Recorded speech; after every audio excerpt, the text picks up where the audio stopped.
다음은 끓는 점 오름과 어는 점 내림입니다. 용액에서 증기압력이 용질의 몰 분율만큼 감소한다면 같은 온도에서 용액의 증기압력이 용매의 증기압력보다 작아지는 현상이 일어나게 되므로 증기압력이 대기압과 같아지게 되는 온도, 그러니까 끓는 점의 경우 순수한 용매일 때보다 용액인 경우 끓는 점이 더 높아지는 현상이 당연히 일어나는데, 용액이 끓는 점이 얼마나 높아지느냐, 용액의 어는 점이 얼마나 낮아지느냐를 이미 용매의 종류에 따라서 상수값으로 구해놓은 것이 존재합니다. 그걸 몰랄 오름상수, 몰랄 내림상수, 혹은 끓는 점 오름상수, 어는 점 내림상수라고 부릅니다.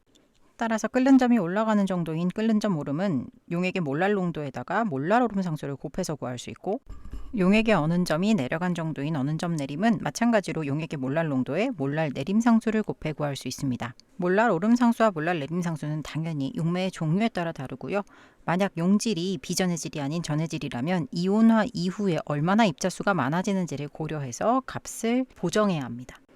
이제 삼투압이에요. 삼투 현상은 반투과성막을 경계로 해서 저농도에서 고농도로 용매가 이동하는 현상을 의미하고, 삼투압은 당연히 그때 작용하는 압력을 의미한다고 보시면 됩니다. 그림처럼 반투과성막을 경계로 해서 물하고 설탕물이 존재한다고 가정해 볼게요.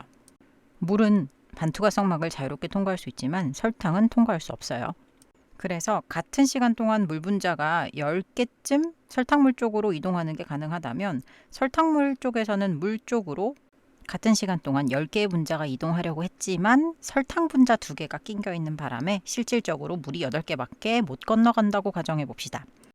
그러면 결국 물에서 설탕물 쪽으로 넘어가는 물이 설탕물에서 물 쪽으로 넘어오는 물보다 많으니까 물은 양이 줄어들고 설탕물 쪽의 부피가 증가하면서 설탕물 쪽에 추가적인 수압이 존재하게 될 거예요. 이 수압 때문에 설탕물 쪽에서 물 쪽으로 넘어가는 분자 수가 많아져서 언젠가는 넘어오는 물과 넘어가는 물의 양이 같아지는 순간이 도래하겠죠. 그때가 되면 물과 설탕물 쪽에 일정한 물의 높이 차이가 존재하는 상태가 유지가 될 겁니다. 이때 설탕물 쪽에 기체를 이용해서 적절하게 압력을 가해주면 물의 높이 차이를 없애버릴 수가 있는데, 이때 설탕물 쪽에 가해주는 압력을 삼투압이라고 생각해 주시면 돼요. 정리를 해보면 반투과성막의 용질 입자가 충돌하는 횟수가 많아질수록 넘어오는 물과 넘어가는 물의 양의 차이가 많아지기 때문에 삼투압이 증가합니다. 이 사실을 이상기체 방정식을 통해서 정리를 조금 해보면 이렇게 삼투압 파이는 몰농도와 기체상수와 온도의 곱으로 정리할 수 있다는 반토프 법칙을 유도해낼 수 있습니다.